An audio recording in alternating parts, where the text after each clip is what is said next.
In the academic world, when you write a paper or a thesis, you need to have a consistent style. If you would use the Chicago Manual style of reference in the beginning of your paper, then you also have to use it at the end of your paper. You can't use, for example, the EPA style that's used by psychologists at the end of your paper, but you used, I know, some Dutch style in the beginning, because that will cause confusion in the mind of the reader. So for the reader to be able to process the information properly, you need to be consistent in your style. It's psychologically beneficial as well as pleasant to read. So inconsistencies are often looked down upon or frowned upon. But there's a deception here, because you have internal inconsistency and external inconsistency. Just as you have internal consistency and external consistency. Let me explain. If someone is upset with you and they avoid you and they clearly don't want to see you, that's an external consistency. Externally, in their behavior, they show they have something against you. That's the external, and we experience the external. So when we see the external, so someone is not responding to your calls, they're avoiding you, or they're really acting out against you verbally, then we know they have issues against you. It's an external consistency. So we understand that there's something off with this individual. But just because they show external consistency does not mean that they are consistent. Why? Because what that individual is doing, they're projecting their negativity onto you because they don't want to face themselves. They don't want to resolve internal traumas nor internal frustrations, so they dump it on you to be relieved. So they're inconsistent because they're operating against their own long-term well-being. They don't want evil to happen to them, but what they are involved in will work out bad on them. It will bring harm on them. They don't want the harm. They just want the harm to be dumped somewhere else. They don't want to comply with solutions. Well, if you don't comply with solutions, you will have bad stuff happening to you. So they don't want to operate in the good, but they don't want the bad either. So now they want the bad to be dumped somewhere else, so they don't have to comply with the good. And that is what makes them evil over time, because now they have to justify them not complying with the good, while at the same time wanting all the benefits of the good. They want the benefits of the good, but they don't want to comply with the good.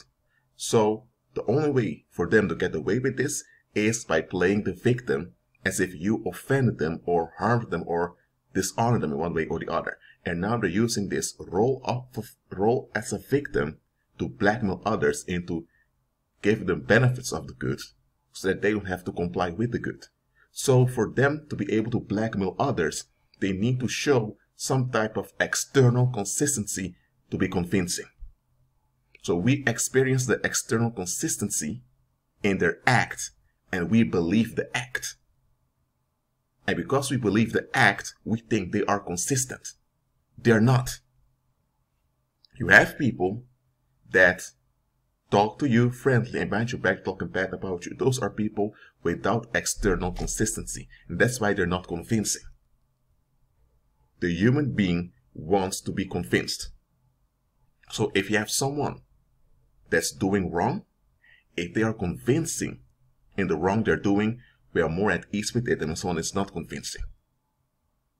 That's a psychological thing with a human being. But here's the trap. Just because someone is doing something that's wrong, but they're doing it in a convincing manner, doesn't mean it's okay for them to be wrong. So not every consistency is good. So here's the thing. Those that don't want to comply with justice, they don't want to comply with solutions, they don't want to participate in redemption, as scripture calls it, they now are in a dilemma. Because they don't want to comply with the good, but they don't want the bad either. But the only way to receive the good is if you're part of the good. unless you're able to cheat your way out of it for a while. Because to cheat your way out of your natural obligations will work, but only for a while. So now you have a need to have constant victims to unload the bat upon. And you always have to play the victim to justify yourself. And eventually, you'll be convinced that you have the right to victimize others out of quote-unquote self-defense, even though you're the ones in the offense on others. So that's how you turn into a reprobate. So understand the following. Just because someone is consistent in their act does not mean they are consistent. If they were consistent, they would be at peace. And if they were at peace, they would be flexible, practical, and humble. Are they practical? Are they humble? Are they flexible? If they're none of those three, that means they're not consistent. That means they are inconsistent. And this inconsistency is something they mask with a consistent act on the outside. All people who operate in offense, so they don't like you or they can't stand you or whatever, they are inconsistent. And they try to fool themselves that they are consistent, even though the opposite is true. That's why they love calling others hypocrites when they don't have consistent act. But here's the thing. Having a consistent act doesn't mean you are consistent. If you are consistent, you will be at peace. And when you're at peace, you'll embrace the truth, who is Christ. So human beings that are consistent, eventually they realize they have no choice but to serve Christ. Even though some may be slow learners, eventually realize they need Christ. And Christ takes full responsibility to lead them to himself. So it doesn't come down to them. The only thing they do is just facing the truth. And that's how they receive salvation. Just understand that there are millions, hundreds of millions out there with consistent acts. But they're not consistent. They are inconsistent internally, but they have an external consistency, which is in their act. God's will is for you to be consistent on the inside, which will reflect in a consistent act on the outside. And sometimes, for practical reasons, you need to have an inconsistent act just to, just to scare off predators. So having an inconsistent act can be a wise way to get rid of predators and dangerous people. So just because you are consistent doesn't mean you should have a consistent act all the time. That's not possible in this world. So understand this. You should never worship consistency. Each consistency has its context. If someone is consistent in their act, then why are they consistent in their act? Is it an act that means it's something they're putting up? They're acting. Then if they're acting, that means they are a hypocrite, because a hypocrite is a Greek actor in a Greek theater. So if they're acting, that means they are a hypocrite. But why are they acting? Because there's something they want. And more importantly, there's something they don't want. So their motive is fear-based. And because it's fear-based, it's inconsistent with their human design. So they are inconsistent.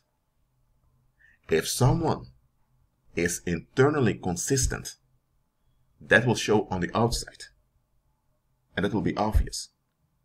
But if someone that's consistent has an inconsistent act, they're acting because it's not wise for them to be openly consistent in that situation. And they know that others may take advantage of their consistency. So just because someone is inconsistent in their actions doesn't mean that they are inconsistent. It can be that it's a method they're using to preserve safety around them. For example, someone can be very open and transparent, but when they're dealing with strangers, they may be a bit more cautious what they feel about themselves. Or if they're dealing with people who are not trustworthy, they may act in a way they normally don't act. Or they may behave, in a way they normally don't behave. That means they're putting up an act. Why? Because they know that being completely vulnerable to those people may end up in them being scammed or being exploited. So they have an inconsistent act to scare off those that would otherwise devour them, because they realize that they are sheep amongst wolves. So the other part is true also. If someone is very consistent in their actions, but they're not in line with Christ, that means they're operating in darkness. And operating in darkness implies that their motives are fear-based. That means they are inconsistent. Only consistent people can worship God, because to worship God means you need to worship Him in spirit and in truth. You are a spirit being, so you ought to operate on a spirit level when you worship God. So you must be in harmony with your design, which is spiritually, because you are a spirit being. You are a spirit being, so you must operate on a spirit level. That is consistent. Those that don't worship God are not consistent. Let me explain how it is. You can have an unbeliever that's consistent, and because they are consistent, they will realize very quickly that they need God, and then they'll find out who God is. But most people out there are not consistent. That's why they're seeking relief all the time. That's why they get into addictions. That's why they're stuck in religion. That's why they're stuck in political systems. That's why they're stuck in deception. They are not consistent. Only the consistent can worship God, because only the consistent are able to receive the revelation that comes from Christ. Inconsistent people will eventually become delusional people. Now, not all worldly people out there are delusional. Okay? Some are, but not all.